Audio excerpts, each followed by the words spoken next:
Hello, everyone. Welcome to another weekly tech tip. I'm Adam here with you, and this is our new Google Meet interfaces with new tools. And I wanted to highlight that in a Google Meet with me and my three closest friends. Yes, including a copy of myself. Um, these are rolling out to all teachers and should be in your Google Meet automatically soon. You'll know that you have them because you will have access to this three-shaped icon, the triangle, square, circle icon up here. It's called Activities. And as the meeting host, when you click on them, you have the ability to add questions or a Q&A session, add polls, and breakout rooms, which is really what everybody wants.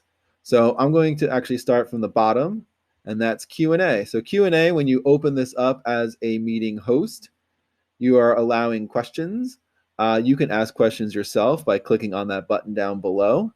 But as a participant, what's great about this is that they can go and click on the activities icon themselves. Right? And so you open it up, you go to Q&A, and you can ask a question. So, can you give us more details, please? And post. So names and things are recorded. So as the host, you have the ability to hide this question. So if a student submits something that's inappropriate and you're kind of monitoring this as you go, or you don't want the rest of the class to see it, you can hide it. You will get this question later emailed to you. So when your meeting is done, when your Google Meet is done, you will get an email report from Google with all of the questions that were asked during your session and who said them. And so that is important later for follow-up or other purposes. As you go, if you feel like you've answered that question, you can then check it off as answered, and you can also delete that question. So again, even deleting the question, you still get a report of it later on, but you can't see it. So if I go to the other view mode and I go to Q&A, so I can see that my other version of myself has asked this question. So students can see who asked what, though if I go in as the host and let's say I hide it, so now since I asked the question on this window, it says question hidden. But now if I go to the third one, it's now disappeared. So you can make them go away, or at least not viewed by other students, right? So I'm going to make that one visible again so you can see it. And then if I give more details, now I'm good, I'm going to go and mark it as answered, right? And so that person who asked the question gets this little answered icon. And even the third person looks into it and says, oh, okay, that question's been answered. So they need to go, pay attention again. So that's Q&A. It's a cool little tool. It's a way to organize questions outside of the chat. And it gives you a little more features. And also it will save those questions for you for later, right? Students also have the ability, and participants have the ability to like upvote questions. So if someone asks the question and the other students agree and they're like, yes, I really need you to answer that question, they can upvote it. And then you would get that response. So if I went again back to myself and said, yes, that's important, I want to upvote that. And of course, I asked the question, I'm certainly going to upvote this, right? So now I'm going and seeing, and in my meetings, I'm like, oh man, this is 2 upvotes. I really need to deal with this now. So that's Q&A in short. All right, so get rid of that. The next thing are polls. And so you can start a poll and you're going to ask a question. So what are you doing this weekend? I'm going to be sleeping because I never get enough sleep. Working, add an option. I can do chores, let's say. Playing video games, right? So now you can launch. Now you see the results as they come in. So now, again, you go back to the activities. So maybe I want to go and submit an answer, right? So actually, I can't submit an answer. Check that. So if I go to activities and now I click on polls, So now I have this poll that's waiting for me. So maybe this version of myself is sleeping because that's what I want. And now you're going to start to see the results show up there. Maybe this version of myself. Let me go back to polls. Maybe they're working. Sure. Vote. Awesome. All right.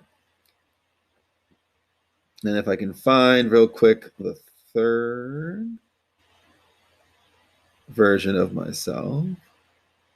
Oh, I think that's actually, never mind. It's the same one as the host. Okay. But as the host, I can go and say, okay, this is this. And then I click show everyone the results. And now, as you can see, if they click in the polls section, they can see what the answers, were given. All right. So there you go. So that's polls. And when you are done with your meeting, polls are also sent to you and student responses. I'll show you where that shows up in a second. All right, so that's polls. The final one that you really are interested in, right, is breakout rooms. So I'm gonna X this out. So breakout rooms, much like the regular Google Meet. Now it looks like you can't add yourself to a breakout room, which is fine. You stay in the main room because this is my other doppelganger. So if I set up 2 rooms and I can shuffle, so that would randomly assign them. Maybe I just want 1 breakout room and myself, so I'm going to leave this version of myself in the other breakout room, right? So you're ready to go. And now you're going to hit create. And so it's going to give you these little pop-ups about the rooms that you're joining. And so you have to click join. So my main guy is going to join room 2, right? So now this is breakout room 1. This is breakout room. Well, this is 1. This is 2. And of course, I've got to wait for my other guy to join 2, etc. Okay. So now everybody's where they need to be. Okay, so now I'm in breakout room 2. I didn't join that. All right. Okay. So now it tells you like which breakout room you're in, right? But if I want to join the other one, I'm going to go and join breakout room number 1 here, right? So now I've left 2. And now I've popped up over here with one of my other selves, right? And so right now it says I'm in breakout room number 1. It does give me the option to return to the main room. So if I look at my breakout rooms menu, there's really not much there. It's like, hey, you're in breakout rooms. But if we're done, my other guy can return to the main room. So they go back, right? So that's one of the options that you do have as a student. So just be careful of that. And then I can edit breakout rooms later. So if I want to go and reshuffle everybody, maybe put this guy back in 2, or this person back in 2 instead of 1, or they're just going to stay in the main room. I could do all that and then save it. We're not really going to worry about it. When you're ready to end the breakout rooms, you just click this button over here that says end breakout rooms. And as the host, you end the breakout rooms there. Okay. And so you get to the main room and then you return to the main room. And then my other person's got to return to the main room. Okay. So everyone came back. We're good to go. So in the Google Meet version of breakout rooms, you don't have to ever leave one meet to go to another. You can stay in the main room, float back and forth as the teacher as you want. And so it's actually pretty simple to use these tools. And so I wanted to give you all a brief introduction about how they work and some visuals and to show you what the students see as well. So just be mindful of that with breakout rooms is that unlike Blackboard, which will automatically bring you into a breakout room and then bring you back to the main room when you're done. In Google Meet, the students do have to click join to join the breakout rooms. So they do have to click that pop-up in order to show up.